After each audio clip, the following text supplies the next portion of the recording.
Pernah dengar nama ini? Di lorong-lorong sekolah di seluruh Indonesia, dulu ada satu nama yang dibisikkan dengan rasa takut.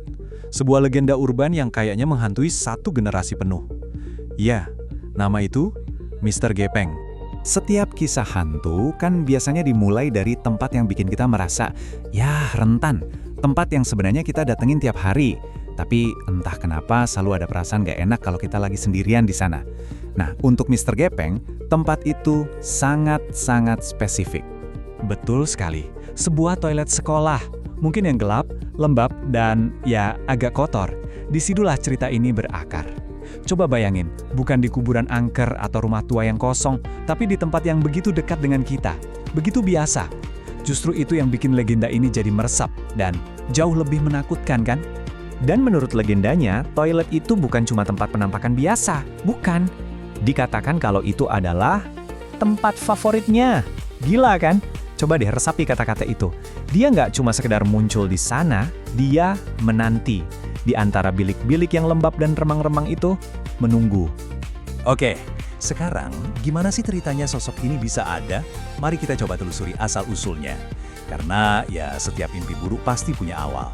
Dan kisah Mr. Gepeng ini, percayalah, awalnya sangat brutal dan tragis. Coba deh, pikirkan sejenak. Mungkin sebagian dari kalian juga pernah ngalamin ini. Selama bertahun-tahun ada satu generasi anak sekolah yang tumbuh dengan rasa was-was setiap kali harus ke toilet sendirian. Jadi legenda ini punya dampak yang nyata loh, semacam ketakutan kolektif yang diwariskan dari kakak kelas ke adik kelas. Nah, ini yang bikin dia beda dari hantu-hantu lain. Mr. Gepeng itu deskripsinya sangat spesifik dan jujur aja grafis banget. Sosok dengan tubuh yang rata sepenuhnya, terus wajah dan wujudnya itu berlumuran darah. Jadi bukan sekedar bayangan lewat atau bisikan-bisikan aneh ya, tapi benar-benar sisa-sisa dari kehancuran fisik. Gambaran yang, ya ampun, susah banget buat dilupain. Pertanyaannya, jelas, gimana caranya seseorang bisa jadi seperti itu? Tubuhnya rata, gepeng. Nah, disinilah legendanya mulai bercabang. Ada beberapa versi cerita tentang asal-usulnya, dan semuanya sama-sama mengerikan. Jadi, ada dua versi yang paling terkenal. Versi pertama, dia itu pria kaya, atau kadang disebut juga dokter, yang tewas kejepit pintu lift sampai tubuhnya gepeng.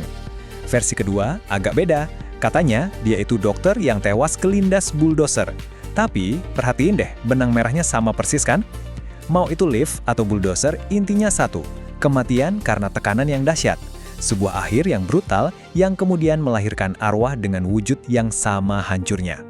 Tapi, sebuah legenda nggak akan bertahan lama kalau cuma jadi cerita dari mulut ke mulut.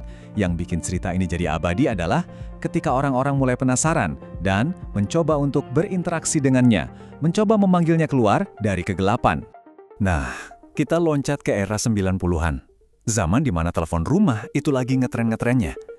Uniknya, legenda ini ikut beradaptasi dengan teknologi zaman itu.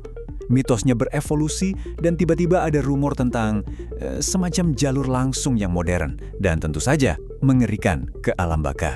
Ini dia nomornya, 7777777. Cuma 7 digit angka yang sama. Kelihatannya sederhana ya, tapi nomor ini jadi buah bibir di mana-mana, jadi legenda di dalam legenda.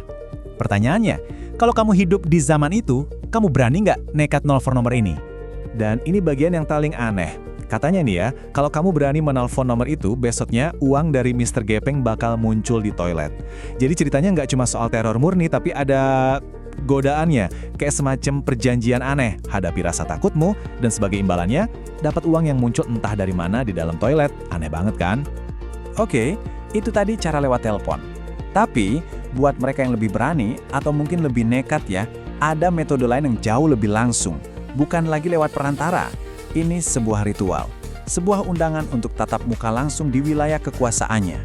Ritualnya ini aturannya sangat spesifik. Dengerin baik-baik ya. Pertama, kamu harus masuk ke toilet sendirian pas jam 11 malam. Kedua, semua lampu harus mati total. Gelap. Ketiga, dari dalam toilet kamu ketuk pintunya. Keempat, kamu jalan 3 langkah ke depan, terus 3 langkah ke belakang. Dan yang terakhir, kamu ketuk pintunya sekali lagi. Kata orang, pas pintu itu kebuka, dia udah ada di sana, menunggu. Oke, kita udah bahas asal-usulnya yang tragis, ritual pemanggilan yang bikin merinding. Sekarang kita sampai di pertanyaan intinya. Pertanyaan yang selalu ada di akhir setiap cerita rakyat seperti ini. Jadi, gimana menurut kalian? Apa dia beneran nyata? Atau cuma cerita yang dibuat-buat supaya suasana gelap jadi terasa sedikit lebih mencekam? Mungkin jawabannya nggak begitu penting, karena satu hal yang pasti. Lain kali kamu berada di toilet yang sepi dan remang-remang, sendirian, saya yakin nama itu akan terlintas di kepala kamu.